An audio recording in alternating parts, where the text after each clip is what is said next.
अस्सलाम वालेकुम, सत श्री अकाल। मैं हरमीत सिंह और आप देख रहे हैं सच डिजिटल। नाज़रीन, आज एक बार फिर ईरान ने ताबड़तोड़ हमले किए। कितने इसराइलियों की हलाकत और ज़ख्मियों के हवाले से खबरें वो भी बताएंगे आपको, जबकि पाकिस्तानी मीडिया ने तुर्की के हवाले से बड़ा दावा किया है वो भी बताएंगे। साथ साथ आपको ये बताएंगे कि ईरान दहशतगर्द है या अमेरिका बड़ा दहशतगर्द है, उस पर भी बात होगी। लेकिन सबसे पहले तो आपके साथ में रख लेता हूँ, एक तरफ तो इस सारे हालात को अगर हम देखें तो मकबूजा बैतुल मुक़द्दस महीब जो है वहाँ पर कल रात धमाके हुए हैं, तबाही मची है।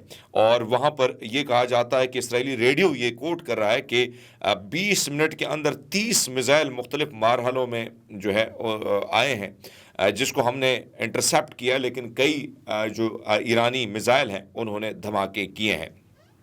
अगर हम इस सारी सिचुएशन में देखें, मैं फुटेज आपको नहीं दिखा सकता क्योंकि इस वक्त जो फुटेज है तिल एबब का मोहल्ला शारोन जो है उसको तबाह किया है इस ईरानी मिसाइल सिस्टम ने। मिसाइलों ने अपने अहदाफ को ज़बरदस्त तरीके से कामयाबी हासिल की है। ईरान इसका दावा कर रहा है, और लेकिन जो मेरे सामने फुटेज आ रही है, नाज़रीन हमारी कोशिश होती है, हम इसके लिए आपसे जो है माज़रत भी करते हैं कि फुटेज हम दिखा नहीं सकते, सेंसिटिविटी होती है, यूट्यूब पे पाबंदी होती है। वही फुटेज आप मेरे ट्विटर पे, मेरे इंस्टाग्राम पे या मेरे हरमीत सिंह पेज पे फेसबुक पे पड़ी होती हैं, वहाँ से आप इसको विजिट कर सकते हैं। एक तरफ तो अमेरिका की धमकी के बाद हम देख रहे हैं कि मुख्तलिफ एक्टिविटीज़ देखने को मिल रही है इस वक्त मशरिक़ वुस्ता में। लेकिन मैंने आपको कल डिटेल से एक बात बताई थी कि देखिए मुख्तलिफ़ किस्म के अड्डे जो हैं इस वक्त वो इतने ज़्यादा दूर ईरान के लिए नहीं है। उसकी वजह यह है कि चाहे वो यमन में इसमें है, इराक़ में है, चाहे वो सऊदी अरब में है, चाहे अरब अमारात में है, चाहे वो कतर में है, चाहे वो आसपास इधर हमारे ओमान में है, पाकिस्तान खैर पुराने पड़े तो हमारे पास थे, अब है या नहीं है, ये सारे अड्डे जो हैं ये ईरान के रेंज में हैं। अब मशरिक़ वुस्ता में कम से कम 50,000 से ज़ायद जो ताबूत हैं ये तो अमेरिका को तैयार करने चाहिए। अगर वो अमेरिका इस जंग में एंटर होता है तो फिर मैं नहीं कह रहा हूँ, ये बात मेरी नहीं है, आप मुझे मत कोट कीजिएगा, मैं बैनुल-अक़वामी सतह पर जो तज्ज़ियाकार हैं वो ये बात कर रहे हैं कि 50,000 के करीब जो है अमेरिका ताबूतों की तैयारी कर ले। और जब वो ताबूतों की तैयारी कर ले तो फिर उसको अंदाज़ा हो जाएगा कि भाई 50,000 ये कैलकुलेशन हमने क्यों की, और ताबूतों की बात इसलिए की है क्योंकि इन्हीं अड्डों में कम से कम 50,000 से ज़ायद अमरीकी फ़ौजी मौजूद हैं। अमरीका का लेटेस्ट अपडेटेड सारी टेक्नोलॉजी मौजूद है, और ये सब कुछ ईरान के रेंज पर है, ईरान के, किसी और के नहीं, ईरान के रेंज पर है। क्योंकि ईरान इसराइल का बड़ी ख्वाहिश थी, बड़ा ख्वाब था कि भाई ईरान वैसे सैंक्शंस इतनी ज़्यादा पाबंदियाँ हैं, हम शाह के बेटे को ला के मुसल्लत कर देंगे, हम वहाँ पे हुकूमत कर देंगे। लेकिन एक चीज़ अब वहाँ पे आप देखें कि इसराइल के अंदर किसी ने क्या सोचा था कि भाई तिल एविव यानी इसराइल के दिल पर ईरान वार करेगा, खंजरों से वार करेगा। ऐसे से वार किए जो वीडियो आती हैं आप हैरान परेशान हो जाएंगे। तो एक तरफ तो ये सिचुएशन हुई है, इसराइल के लोग अंदर जो है लड़ाइयाँ कर रहे हैं। मैंने कल ये ट्वीट किया और मेरे फेसबुक पे पड़ी ये वीडियो, शेल्टर में जो लोग घुसे ना एक दूसरे को मार रहे हैं, गालियाँ दे रहे हैं। दूसरी जानिब ये फ़र्क होता है कौम, हजूम और कौम, और फिर ज़मीन से जुड़े लोग जो होते हैं उनमें फ़र्क होता है दोस्तों। इसराइल ने ताबड़तोड़ तेहरान और मुख्तलिफ जगहों पर हमले किए हैं। मार्केट्स में लोग जाके अपने काम कर रहे हैं, मार्केट्स में लोग सौदा सिल्फ ले रहे हैं। वो तो 14 साल से मारे खा रहे हैं, 14 साल से मारे खा रहे हैं, और उनके रगों में तो मज़ाहमत दौड़ती है। तो मज़ाहमत तो ईरानियों का ओढ़ना बिछोना है, तो आप किसको मारने चले हैं? वो तो बड़ी ख़तरनाक कौम है, मैं तो उनको जानता हूँ भाई। एक तरफ वो तेहरान ईरान जहाँ पे आप देखें वन के कैपिटल, मैं तो गया हूँ, अभी रिसेंटली गया था, अरबईन अवार्ड के लिए गया था, घूमा हूँ, लोगों से मिला हूँ। अब एक तरफ तो सोच ये थी कि रिजीम चेंज करेंगे, भैया रिजीम इस तरह चेंज नहीं होती है, अवाम का साथ होना ज़रूरी है। आपने पूरी की पूरी काबीना उड़ा दी थी, आपको याद होगा खुमैनी साहब उस वक्त हयात थे और उन्होंने एक मुख्तसर सा खिताब किया था। शायद मेरे बड़े लोग शायद अगर बुज़ुर्ग देख रहे हो तो उनको पता भी होगा।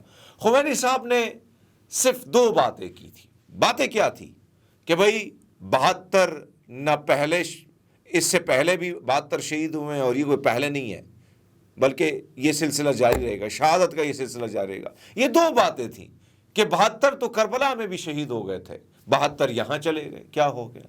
ایران کو کوئی مٹایا تو نہیں نا. تو پوری کی پوری کابینہ، پورے کے صدر، پورے کے وزیر اعظم، ہر طرف تباہی ہوئی ہے. لیکن کون کھڑا ہے؟ ابھی بھی پاؤں پر کھڑے ہیں. اسرائیل کی مس کیلکولیشن جو ہے اس کو نقصان دے رہی ہے. امریکہ اگر آتا ہے تو well done, come and enjoy the war. اگر وہ تو وار تو ویسے وہ کاروبار ہے اس کے کاروبار کے علاوہ اور کیا ہے؟ اس کا تو ذریعہ معاش یہی ہے کہ اسلحہ بیچو، بارود پھینکو، لوگوں کا خون بہاؤ اور اس خون کے بدلے ڈالر کماؤ. یہ تو دنیا کے سامنے ہے. اب مجھے بتائیں کہ کل چائنا کے جو شی جن پنگ ہے، اس نے بڑے دبے الفاظوں میں کہا ہے کہ تاریخ پھر تمہیں یاد رکھے گی. یہ کس کو کہا ہے؟ اور یہ بھی کہا ہے کہ اب بہت ہو گیا، امریکہ کے بغیر بھی دنیا چل سکتی ہے. بہت بڑا پیغام ہے ناظرین، یہ بہت بڑا پیغام ہے. اس نے واضح کیا کہ بھیا یہ تم جو کر رہے ہو نا، یہ غلط ہے. یاد رکھنا اس کا نقصان ہوگا، پھر آپ کو بھگتنا پڑے گا آپ کو پھر. تو اگر امریکہ اس وار میں آتا ہے تو 50,000 تابوت تیار کر لیں. اور پھر کیونکہ یہ جنگ اسلحے کی جنگ ہے اور بڑی جنگ ہے، بڑے چودھریوں کی جنگ ہے، تو پھر یاد رکھیے گا کہ روس، چائنا، اگر میں پاکستانی گورنمنٹ کو وارن کر رہا ہوں، پاکستانی اسٹیبلشمنٹ کو، کہ اگر آپ نے افغانستان کی طرح سہارا امریکہ کو دیا، ہم لوگ ان کو ویسے یاد نہیں آتے ہیں، لیکن جب ان پہ برے حالات شروع ہو جاتے ہیں ان کو ہم یاد آ جاتے ہیں. تو یاد رکھیے گا یہ جنگ ہم خود اپنے گھر لے کے آئیں گے، خود اپنے گھر. اس کی وجہ کیا ہے کہ اسرائیلی ڈرون، انڈیا نے جب ہم پر وار کیا تو اسرائیلی ڈرون ہمارے ارد گرد گھوم رہے تھے. اسرائیل اور انڈیا کا گٹھ جوڑ ہے. ایران سے جتنے بھی جاسوس پکڑے گئے وہ سارے انڈینز تقریباً ہے، اور وہ انڈینز اسرائیل کے لیے کام کرتے تھے. یہ کلبھوشن یادو یہ کہاں سے برآمد ہوا تھا؟ ایران کے ذریعے اس کا پاسپورٹ بنا، یہ ادھر ہی برآمد ہوا. تو کس طریقے سے یہ تھا؟ ایران میں سب سے بڑا مسئلہ یہ ہے کہ وہاں پر پوری دنیا نے پیسہ انویسٹ کیا ہے، جاسوسوں کا ایک گڑھ بنایا ہوا ہے. تو اس میں سے انڈینز بہت زیادہ ہیں. تو یاد رکھیے گا پاکستانی اسٹیبلشمنٹ کو سوچنا ہوگا کہ بھائی آپ کی دہلیز پر جب یہ اسرائیل اور راہ آ جائے گا تو پہلے تو آپ کا بلوچستان گیا. اللہ نہ کرے میرے منہ میں خاک، اللہ نہ کرے. لیکن پھر کے پی گیا، پھر کیا کرو گے؟ یہ اپنی حکومت بچانے کے لیے اگر بے شک آپ کریں، لیکن یاد رکھیے گا امریکہ کسی کا نہیں ہے. تاریخ گواہ ہے کہ امریکہ نے کسی کا ساتھ مشکل وقت میں نہیں دیا. سو ایک طرف تو یہ ہمیں سوچنا ہوگا. دوسرا میں آپ کو بتاتا چلوں کہ پاکستانی میڈیا نے دعویٰ کیا کہ ترکی فضائیہ نے ایران پر حملے کے لیے جانے والی اسرائیلی طیاروں کو وارننگ دے کر اپنے حدود سے باہر نکالا. اب ترکی پتہ نہیں اتنا ہمت تو اس میں نہیں ہے، کیونکہ وہ تو ترکی وہی ہے جس نے بارود میں بڑا خیال رکھا ہے، اسرائیل کا ہمیشہ خیال رکھا ہے، بڑا بھائی ہے ان کا. سو یہ پاکستانی میڈیا ویسے خوش کر رہی ہے. میڈیا کی باتیں کیا کرے، پاکستانی میڈیا کی اللہ معافی کرے. دوسرے میں آپ کو بتاتے چلیں کہ اس وقت اسرائیل میں امریکی سفارت خانے بند ہو گئے ہیں. امریکیوں کو کسی صورت ایران، عراق اور اسرائیل نہ جانے کی ہدایت بھی جاری کر دی گئی. واہ جی واہ. یہ لیٹسٹ اپڈیٹ آئی ہے. ایرانی جوہری تنصیبات پر اسرائیلی حملے علاقائی ممالک کو ایٹمی ہتھیاروں کے اصول کی طرف راغب کر رہے ہیں. یہ کس نے کہا ہے؟ یہ سابق سربراہ IAEA یعنی ایٹمی توانائی کے جو سربراہ ہیں، مختلف لوگوں کے تجزیے ہیں. ایران کو ایٹمی ٹیکنالوجی مکمل حق حاصل ہے، ان پر حملہ عالمی خطرہ بن سکتا ہے، روس کہہ رہا ہے. یہ الجزیرہ کے مطابق ایرانی حملے ہوئے ہیں، اور اس وقت آپ اپنے اسکرین پر بھی دیکھیں کہ اس وقت گلیلی جو ہے اس پر یہ حملوں کا سلسلہ جاری ہے. تابڑ توڑ حملے ہوئے ہیں، اور اب الجزیرہ یہ کہہ رہا ہے کہ ایران کے حملوں میں تقریباً 94 افراد جو ہیں شدید زخمی اور کچھ ہلاک ہو چکے ہیں. خیر، اپڈیٹ میں کرتا رہوں گا. آپ نے سچ ڈیجیٹل کے ساتھ ہی رہنا ہے. اپنا خیال رکھیے گا. بہت شکریہ.